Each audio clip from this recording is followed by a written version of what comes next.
Hello friend. अभी जो आप स्क्रीन पर ये प्रश्न देख रहे हैं 75 नंबर का, ये प्रश्न इस बार टेक्नीशियन के एग्जाम में पूछा गया था और हम इस प्रश्न के बारे में आप लोगों को पिछले वीडियो में पढ़ाए हुए थे, बताए हुए थे कि ये प्रश्न रेलवे में पूछ सकता है। तो यहाँ आप देख सकते हैं ये प्रश्न रेलवे में पूछा है, तो इसका प्रश्न का जवाब अभी हम आप लोगों को बताएंगे। तो पहले हम लोग ये देख लेते हैं, ये प्रश्न एक और दूसरा प्रश्न भी है, एक दूसरा प्रश्न भी है।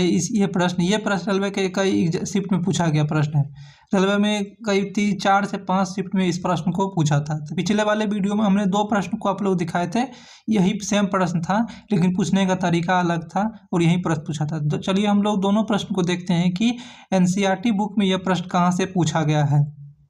ये एनसीईआरटी बुक का पहला पेज है और पहला पेज में ही लिखा गया है कि एक लंबे मैग्नीशियम रिवर को रेगमाल से रगड़ कर साफ कीजिए। यहाँ पे देखिए एक मैग्नीशियम रिवर है, इस मैग्नीशियम रिवर को जला रहा है। यहाँ पर देखिए मैग्नीशियम रिवर है, इस मैग्नीशियम रिवर को वायु में दहन कर मैग्नीशियम ऑक्साइड को एक गिलास कांच में इकट्ठा किया गया है, एक गिलास में इकट्ठा किया गया है।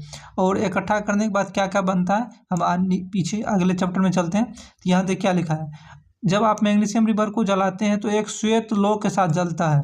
यहाँ पर लिखा है एक लौ होता है, उस लौ श्वेत होता है, श्वेत लौ के साथ जलता है और मैग्नीशियम रिवर का दहन होता है और एक श्वेत चूर्ण बनता है। यानी कि जब मैग्नीशियम को ऑक्सीजन के साथ जलाएंगे तो जलने के बाद एक मैग्नीशियम के ऑक्साइड बनेगा और ये मैग्नीशियम के ऑक्साइड कैसा होगा, ये उजला होगा। यही पूछा था कि किस मतलब उसका लौ का कलर कैसा होगा, तो लौ का कलर श्वेत होगा। तो प्रश्न पर हम लोग चलते हैं, वहां पर देखते हैं, वहां प्रश्न को फिर से एक बार देखते हैं प्रश्न कैसा पूछा गया था।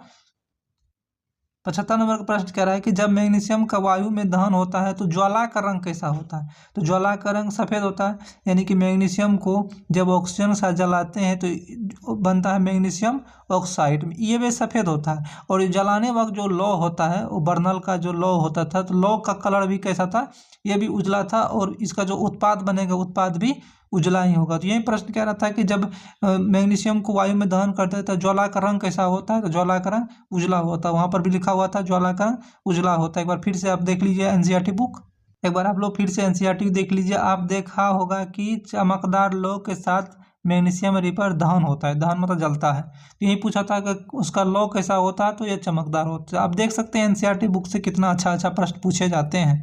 चलिए दूसरे प्रश्न को हम लोग देखते हैं।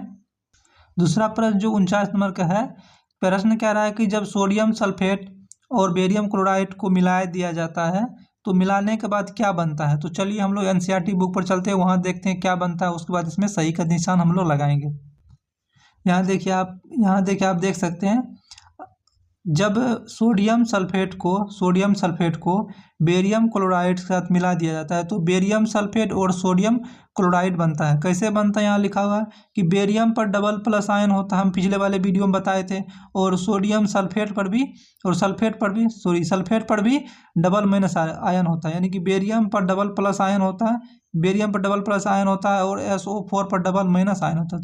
तो ये बेरियम, यहाँ से बेरियम और यहाँ से SO4, ये दोनों मिल करके बना लिया BaSO4 और Na और Cl के साथ मिल करके बना लिया NaCl। यानी कि Na2SO4, ये SO4 पर होता है माइनस आयन, SO4 पर होता है माइनस आयन और Ba पर होता है डबल प्लस आयन, इस पर होता है डबल माइनस आयन, इस पर डबल प्लस आयन, दोनों मिल करके BaSO4 बना लिया। और सोडियम और क्लोरीन के साथ जो मिल करके, ये दोनों मिल करके सोडियम क्लोराइड बना लिया। तो क्या बना, बेरियम सल्फेट और सोडियम क्लोराइड बना। एक एग्जाम में पूछा था कि पदार्थ का रंग कैसा होगा जो बनेगा, इसका बेरियम सल्फेट का रंग कैसा होता है। बेरियम सल्फेट का रंग होगा उजला होगा, ये अविलय होगा, यानी कि यह ठोस होगा। यहाँ देख सकते हैं ये एक्वस है, बेरियम क्लोराइड भी एक्वस है, सोडियम सल्फेट ठोस है, ऐसा मतलब ठोस है, और सोडियम क्लोराइड ये भी एक्वस है। एक्वस मतलब घोल है, एक्वस मतलब घोल होता है।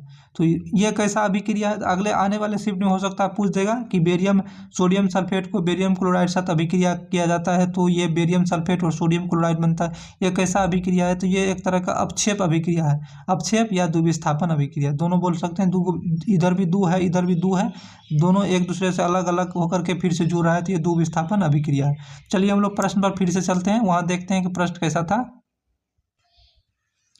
तो जब यही था सोडियम सल्फेट और बेरियम क्लोराइड के मिला दिया जाता है तो SO4 Ba के साथ मिल जाएगा, तो भी हो जाएगा BaSO4 4 BaSO4 और NaCl के साथ मिल जाएगा तो हो गया NaCl सोडियम क्लोराइड। तो BaSO4 और NaCl इसका सही आंसर हो जाएगा BaSO4 और NaCl। इसको संतुलित किया है तो यहाँ दो इसको संतुलित करना पड़ेगा, संतुलित करने पर यहाँ 2 होगा तो 2 NaCl। ये था सॉलिड, ये था सॉलिड, ये था एक्वस AQ। तो ये भी लिखा हुआ ये सॉलिड है, ये एक्वस, यहाँ देखिए यहाँ लिखा हुआ ये सॉलिड है और ये एक्वस है। तो आप लोग NCERT बुक को पढ़िए।